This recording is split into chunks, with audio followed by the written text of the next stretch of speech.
Linasikitisha.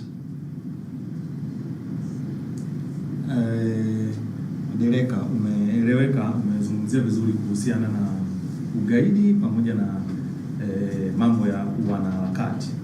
Sasa tumeshafika hapo, nini kifanyike hapa tulipofika? Kwa sababu wewe umejaribu kuelezea tatizo kwamba jaji mpaka imefika hatua jaji mkuu anapiga marufuku mawakili kujihusisha na vitendo vya wanaharakati. Kwa hiyo hilo ni tatizo. Umejaribu kutuonesha tatizo kwamba jaji mkuu huenda amekosea hapa, amekosea hapa, amekosea na hapa. Tuje kwenye solution, nini kifanyike? Kwanza kuhusu jaji mkuu, yeye ajikite tu kwenye mambo yake ya kuiongoza mahakama ya Tanzania iweze kutimiza wajibu wa kutoa haki. Ziko changamoto nyingi sana zinazohusu upatikanaji wa haki kwenye nchi hii, ikiwemo ucheleweshaji wa mashauri. Watu wanakaa mahakamani mashauri yao miaka 10-20 bila kupatiwa ufumbuzi. Jaji mkuu ndio angeenda kujikita huko. Haki iweze kupatikana kwa haraka iwezekanavyo. Leo hii mtu akiwa na shida pale mahakama ya rufani, kesi yake akiifungua leo, rufaa yake itakuja kusikizwa baada ya miaka 4. Ukiuliza sababu ni nini, majibu hakuna mpaka leo. Hayo ndio mambo jaji mkuu aende akajikite. Sio mambo ya wanasiasa kwenye majukwaa ambayo yanatolewa ili mahakama ije itumike sasa kuhalalisha hizo ajenda za kisiasa. Masuala ya wanaharakati sio kosa, na kama ingekuwa ni kosa, bunge la Tanzania sio wajinga, wangeshatunga sheria kuharamisha harakati. Lakini leo hii muulize mtu yoyote anayepinga harakati kwamba kuna sheria gani ambayo imesema wanaharakati ni kosa. Unaona? Kwa hiyo unapomuona mtu anatumia mamlaka yake kukandamiza haki za watu, na mimi kimeniuma sana kusema kwamba watu wakitoka mahakamani, kesi imeahirishwa, eti wanaongea na waandishi wa habari. Kwani waandishi wa habari ndio wanaosikiliza kesi? Yaani jaji mkuu anataka kufanya kwamba yeye ndio anamiliki taarifa za mahakama na hazitakiwi kutoka, kitu ambacho sio ukweli. Jaji mkuu, yeye ni jaji mkuu, hana mamlaka juu ya uhuru wa watu, hana hayo mamlaka. Watu wataendelea kuongea habari za mahakama. Mahakama ikifanya vizuri watu wataongea, mahakama ikifanya vibaya watu wataongea, kwa sababu mahakama ni ya watu. Jaji mkuu analipwa mshahara kutokana na kodi za Watanzania. Kwa hiyo Watanzania wana haki ya kujua wanayo mahakama ya aina gani. Kama ina mapungufu, wanayo haki ya kutoa maoni ili mahakama ijirekebishe. Mahakama kama haitaki watu wajue habari zake, ikafanyie kazi angani, watu hawatafika huko. Lakini kama mahakama inafanyia kazi kisutu, watu wataenda mahakamani, na wakitoka watatoa taarifa hizo kwa umma mpana ili watu wajue mahakama inafanyaje kazi. Hatuwezi kuishi kwa vitisho. Yaani kutishia watu kwamba wewe ni jaji mkuu utaenda kuwanyamazisha watu wanaoongea. Sisi tutaongea. Wewe kama unaongea kwa sababu umepata huko kwenye upande wa wanaofaidi keki ya taifa, alafu wenzako ambao wanaumia na wanataka kuyazungumza haya mambo ili yaweze kurekebishika, utaki waongee, sisi tutaongea kwa gharama yote, hata ikibidi kufa tutafanya hivyo. Na kuambia tena tutafanya hivyo, tutaongea mambo yote ya mahakamani, mambo ya bungeni, mambo ya serikalini yanakofanyika, kwa sababu sisi ni Watanzania na hiyo ni haki yetu ya kikatiba chini ya ibara ya 18B ya katiba ya Jamhuri ya Muungano wa Tanzania.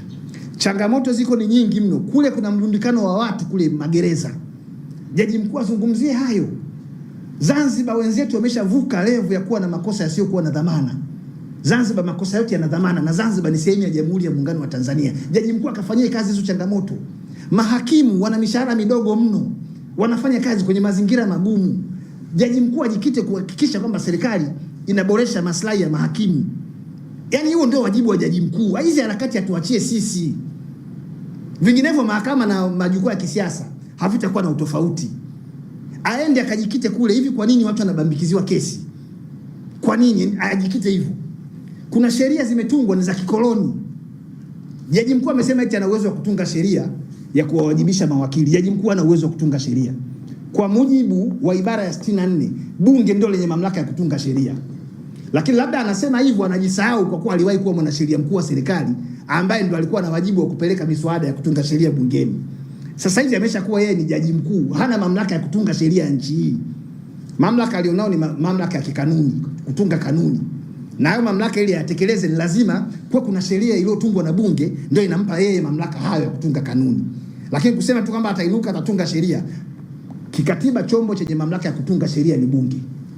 Kwa mimi nadhani kwa kuiheshimisha mahakama, mambo ambayo hayahusiani na masuala ya haki, mambo ya utawala wa sheria, mahakama na watendaji wake ingeachana nayo. Watu wana haki ya kufanya siasa kwenye nchi hii, tena siasa sio za CCM tu, siasa za vyama vingi chini ya ibara ya 3 ibara ndogo ya kwanza.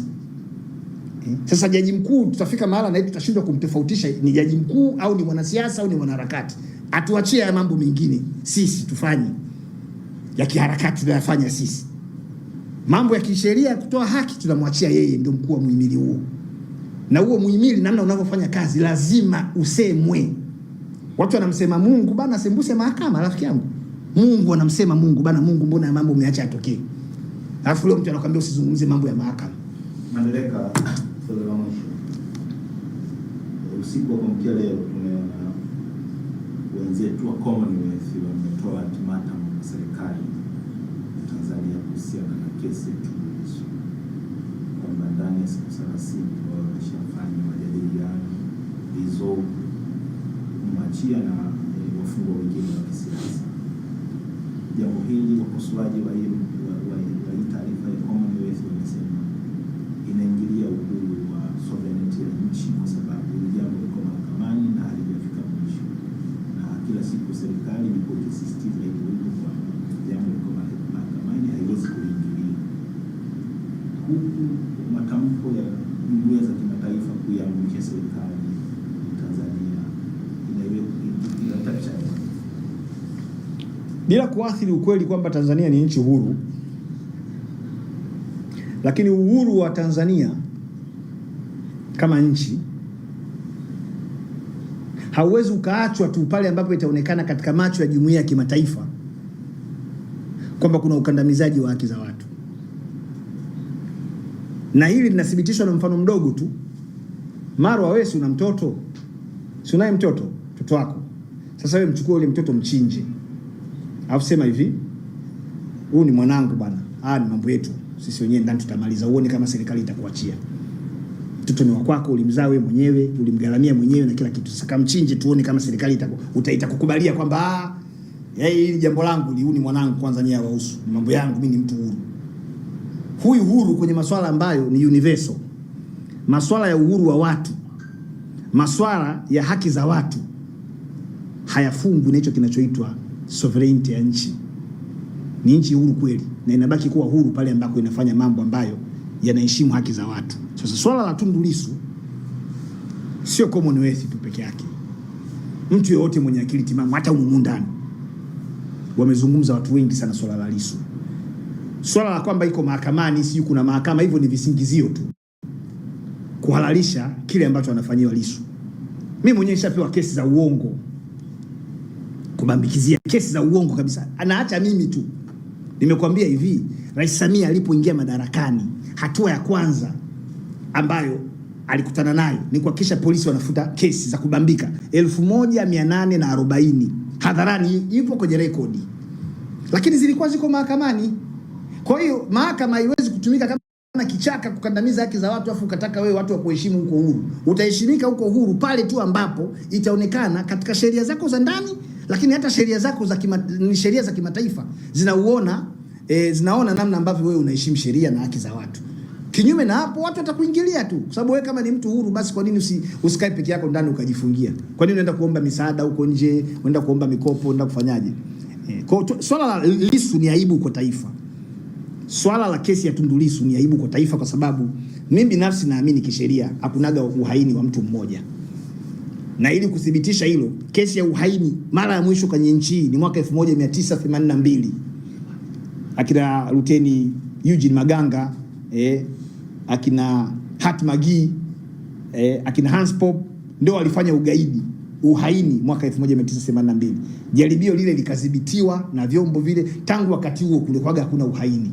Sasa unapotuambia mtu kafanya uhaini, yuko na kina nani, yuko peke yake, hakunaga uhaini wa hivyo.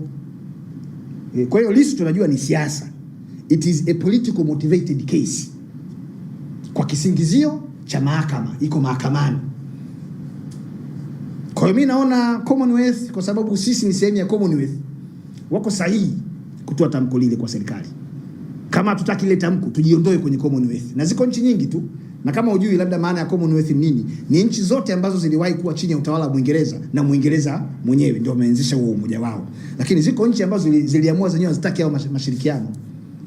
Na Commonwealth haina mamlaka kupeleka waraka kama huu ambao wameuleta kwetu kwa nchi ambazo sio wanachama wa Jumuiya ya Madola. Kwa hiyo kama tunaona waraka wa Jumuiya ya Madola kuhusu kesi ya Tundu Lissu unaingilia uhuru wetu, sisi tujitoe kwenye hiyo jumuiya, tubaki wenyewe. Lakini tulijiunga kwa hiari yetu kutokana na faida ambazo tunazipata katika jumuiya hiyo. Kwa hiyo leo wanapotuambia ukweli, hata kama ni mchungu, lazima tuukubali, kwa sababu Tanzania ni moja ya nchi za Jumuiya ya Madola. Kwa hiyo Jumuiya ya Madola kwa maoni yangu mimi haijakosea kutoa hiyo ultimatum. Haijakosea kutoa ultimatum. Kesi ya Tundu Lissu, kwanza mimi mahakama ya rufani, yani mimi mahakama ya rufani kwa uzoefu wangu ndio mahakama ya mwisho kabisa na ambayo kesi huwa zinaamuliwa kwa haraka zaidi. Yani hivi unavyosikiliza wangekuwa tayari wameshatoa uamuzi, na ama kesi kule mahakama kuu inaendelea ama vinginevyo. Lakini hatuwezi kumtesa mtu kwa sababu muda ambao unamweka mtu gerezani kwa uongo, kwa kisingizio cha kitu kinachoitwa kesi, huo muda huwezi kumrudishia. The life of mankind in this world ni very limited. Wewe ni mwanasheria, unaposema uongo umethibitishaje? Nathibitisha kwa sababu gani? Kwa mujibu wa sheria, hata mahakama ina mamlaka ya kufuta hati ya mashtaka ambayo haikidhi vigezo vya kisheria bila kupokea ushahidi. Mahakama ina uwezo huo. Hakuna uhaini kwenye sheria wa mtu mmoja. Sheria ndio inasema hivyo, sio mimi. Na hiyo sheria wakati ni serikali ndio ilipeleka mswada bungeni wakaitunga hiyo sheria. Hakunaga uhaini wa mtu huyu mmoja. Tafsiri ya uhaini ni kupindua serikali iliyopo madarakani kihalali. Sasa mtu mmoja anapinduaje serikali? Yaani kwa akili tu ya kawaida, hata usipokuwa mwanasheria, mtu mmoja anapinduaje serikali? Hana hata washirika. Yaani bora wangekamata hata na watu wengine 30 40 kwamba hao jamaa ndio walikuwa wamejiandaa kupindua serikali. Lakini mtu huyu mmoja, kesi ya uhaini. Kwa hiyo ni uongo, kwa mujibu wa sheria ni uongo. Sawa, Madereka, Tundu Lissu amekaa gerezani sasa hivi ni mwaka mmoja na miezi miwili. Endapo kesi itaendelea na itabainika kwamba hizo tuhuma alizotuhumiwa nazo si za kweli, kisheria ana haki ya kudai fidia ya muda ambao amekaa gerezani, na nani kama hiyo fidia hiyo haki anayo, na nani anawajibika kumlipa kwa ule muda wake ambao wameutumia kukaa ndani? Au kisheria hiyo ipo kimya kwamba hata ukikaa miaka 10 ikaonekana kosa ukufanya ni basi? Kwanza hakuna fidia unayoweza kumlipa mtu uliompotezea muda wake. Hata hiyo haki ambayo inatajwa kwenye sheria ni kama kumpa tu mtu pole. Lakini kwa namna hiyo sheria ilivyo na mifumo yetu ilivyo, hata ukishinda hiyo kesi ya kulipwa fidia hautalipwa, kwa sababu utakuwa unaidai serikali. Na serikali kwa mujibu wa sheria hailazimishi kukulipa. Wala huwezi kushika mali za serikali ili kufidia deni unalodai serikali. Kwa hiyo kimsingi tunakuwa tumepotezeana muda tu. Ndio maana mimi nasema hivi, kama kweli tunamuenzi vizuri Mwalimu Nyerere, turudi kwenye hotuba zake, ikiwepo ile hotuba yake maarufu sana kuhusu mahitaji ambayo yanaweza kaifanya nchi iweze kupata maendeleo. Alitaja vitu vinne. Akasema watu, ili nchi iweze kuendelea inahitaji vitu vinne: watu, ardhi, siasa safi na uongozi bora. Hapa sasa hivi sisi tunakosa siasa safi. Ndio maana ukitaka uone chochote kinachofanywa na CCM, huwezi kuona intervention ya vyombo vya dola kwenye shughuli za kisiasa za CCM. Lakini chama nje ya CCM kikifanya shughuli yake ya kisiasa, ndio utasikia mara usalama mdogo, sijui amruhusi kufanyaje, mikutano imezuiliwa na vitu kama hivyo. Hiyo maana yake nini? Ni siasa chafu ya vyama vingi. Sasa kama tunaona hii siasa ya vyama vingi kwetu limekuwa ni kero, ni vizuri tukaifuta mfumo wa siasa ya vyama vingi, tukabaki na chama kimoja, kuliko hivi tunavyokwenda tunatesana bure, kupeana makesi ya uongo, watu wanatekwa, watu wanapotezwa, watu wanauliwa, kisa ni siasa. Kwa hiyo kama tunaona hatuwezi kuhimili mahitaji ya mfumo wa vyama vingi vya kisiasa, hatuko tayari kukosoana na kujikosoa, tufute huu mfumo, kwa sababu tuliuanzisha wenyewe na huo mfumo sio Biblia. Sawa, Dereka, sisi tukushukuru kwa leo, tutaendelea tena wakati mwingine. Asante sana.